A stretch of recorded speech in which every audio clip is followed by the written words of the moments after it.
This next-gen demo is presented by State Farm. All right, we are talking about next-gen here with Rev3 at E3 at the Vivid Touch booth, but we're about to have one of the oldest gaming franchises that has now been catapulted into the future. I am happy to be joined by Andreas. Oh, you're for us. Of course it is. You're at MachineGames working on the new Wolfenstein. Thank you so much for your time. Thank you for letting me be here.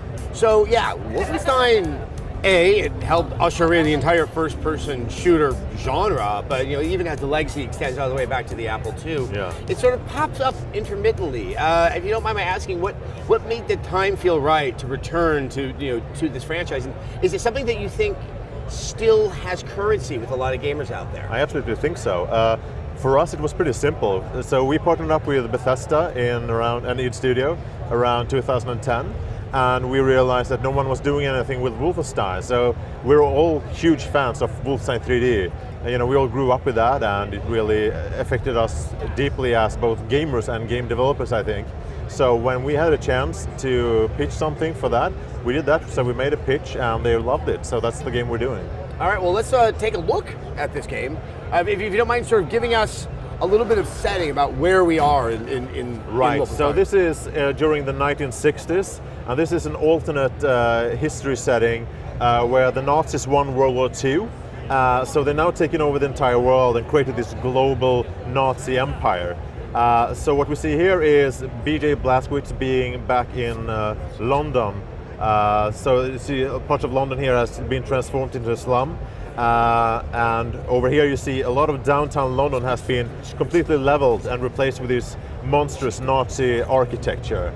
And also I was noting, there's also supposed to be monstrous robots. I mean, yes, it's an alternate future, but I mean, is the winning of the war have something to do with a level of technology that shouldn't be existing? That's very much like one of the mysteries of the story that you need to find out by playing the game. But yeah, we have the robots, we have the towering Nazi robots. We play a lot with the retro sci-fi themes that we can have in the 1960s. So we do that with both enemies and setting and weapons. So if you go back and you play Wolfenstein 3D, one cannot call that one of the deepest games. It was a technological marvel for its time, but obviously there's the character of Blazkowicz. Storytelling in games has changed so much. So what do you hold on to, and what do you have to start to invent for yourself within the world of Wolfenstein? Yeah, that's how we started out on this project, by going back and looking at what is a Wolfenstein game. And for us, it is the intense, immersive action. You have the David versus Goliath theme, like BJ against our Nazi army, and now it's BJ against the global Nazi empire. And you also have the general sense of weirdness you get from exaggerating the most bizarre elements of the Nazi party, like the larger-than-life leaders, the strange technology, and all the weird experiments and things like that. I think I just have to ask you now, like, what is sort of like your sensitivities? Obviously, the actual Nazis did terrible, horrible things. Genocide in Europe.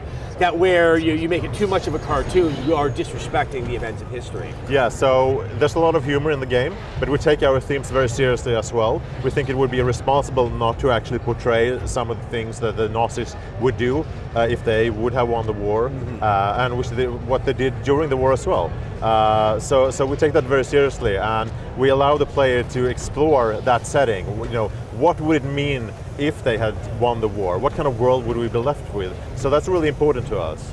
Now, this device right here, which I've gathered is somewhat central to the game. I mean, how it cuts through things, and obviously it makes robot dogs have problems. But does that allow for sort of an expansion of how you can move through the environment? Absolutely. So it starts out pretty simple with this kind of laser pistol that you get. You can shoot people with it, but you can also cut through simple surfaces like the fence you just saw there. And later in the game, you'll find a much more powerful weapon called a laser cutter, which is more like a laser rifle. And with that, you can cut through more metal surfaces like aluminum. So yeah, you can use that to progress through a level or to find alternate routes through a level, but you can also use it in combat.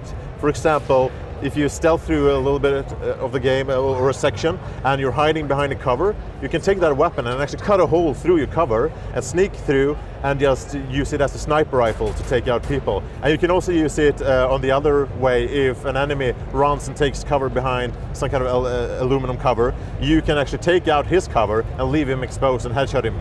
So that's like adds a tactical option for you. You can still rush him with guns blazing, or you can flank him, but you can also just take his cover away. So, I mean, are you trying to give the player sort of a diverse tool set in order to deal with the combat situations?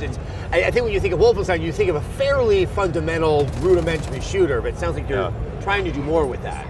Well, yeah, that's exactly our approach to our combat scenarios. You know, give the player a bunch of different options on how to solve it.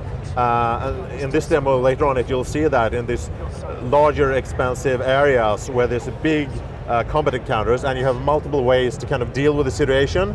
You can stealth a bit, you can just go around with guns blazing, you can use different rooms, you can use turret weapons, and all kinds of ways to solve these encounters. Okay, we have a big robot here. Yeah.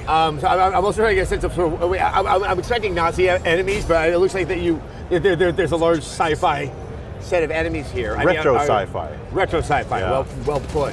I'm trying to get a sense of, like, are we dealing with sort of massive, very powerful enemy encounters, or are we dealing with sort of like a lot of human enemies? Like, I'm getting a sense of what the challenge is that the player's going to face. So that's up to the pacing of the game. So we try to switch it up. So for example, here you fight a lone towering Nazi robot. Right after this room, you'll fight a lot of soldiers that will come and attack you. So the challenge differs very much. It's like a pacing thing. It's going back and forth. And it seems like also your weapon set benefits from the technological advances of the time in the game. You steal the Nazis' weapons, basically. Yeah. So that's part of the story, understanding where does this technology come from? Why did the Nazis won the war? So that's the mystery of the game in a way. So this is in Tech 5 that you're using, am I correct? Absolutely. What is that sort of allowing you guys as developers to play with that, you know, say in Tech 4 would not allow you guys to so have? we can make incredibly detailed environments. We can make each pixel of the game unique. So that's really cool for us as we're a very visual studio as well. So that's really fun for us to create these diverse environments. Also, what is the transition? I mean, I'm assuming what we're looking at is either a very good PC version or an next-gen system. What is the difference going to be like from what you can play on the 360 and PS3 to what we'll be getting with the PS4 and the Xbox One? Yeah, it's going to be. It's going to look much better, I guess, on next-gen consoles. But I think this is not that far away from the current-gen consoles. Okay. So, but this is on our way development process towards next-gen. Yeah. So we try to keep the same gameplay between the different versions, you know. But of course, you're going to be able to do higher texture resources and more effects and stuff like that on consoles of the next generation. Yeah.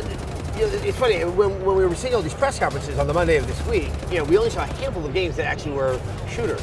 And there seems to be a lot of tension about whether or not we want to see a lot of shooters in the future and where can we take it. Yeah. I mean, this is obviously something that you guys might be very sensitive to. I mean, if you were to take kind of a global view of where you, maybe with your team, are evolving the first-person shooter franchise, I'm curious to get your thoughts on that. So we try to combine the best of old-school shooter design with the modern-day school of design. We think there are certain things that were kind of left behind when it comes to design principles that we think that maybe they shouldn't have been left behind. So we bring them back and we marry them to like the modern school design, and we try to create. What are those old concepts that you think we've abandoned unfairly? Okay, so a good example is our health and armor system. So we bring back the 100 health and 100 armor, and because that creates combat scenarios where you need to be more careful, and every combat scenario, even if it's big or small, matters, because health is a resource that you need to take care of.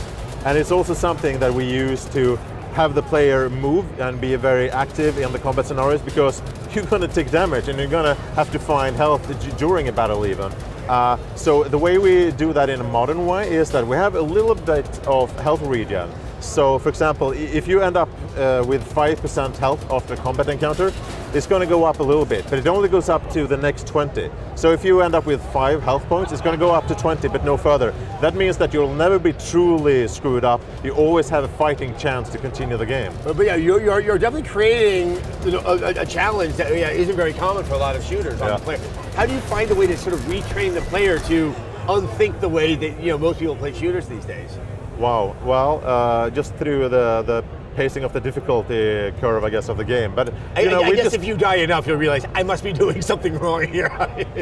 It's a challenging game, and we want it to be a challenging game. So, but you're going to have the 5 classic difficulty levels of Wolfenstein 3D. Everything from Daddy Can I Play to I Am Death Incarnate. So you're gonna be able to tweak the difficulty level exactly to something that fits you, but we want it to be a challenging game for the people who likes that experience, and we like that experience. And I think in doing so, you are honoring, I think, the legacy of the Wolfenstein franchise, and yes, what that old classic game was all about. Yeah. Well, I gotta say, I'm excited to play it. When is the game being made available? Holidays. Holidays? Well, I look forward to playing that. I know as we said, PC, PS4, Xbox One, Xbox 360, and PS3. That's true, yeah. All right, That's well, great. Well, thank you so much for your time. Thank you. Look forward to talking to you again. Yeah, thank you.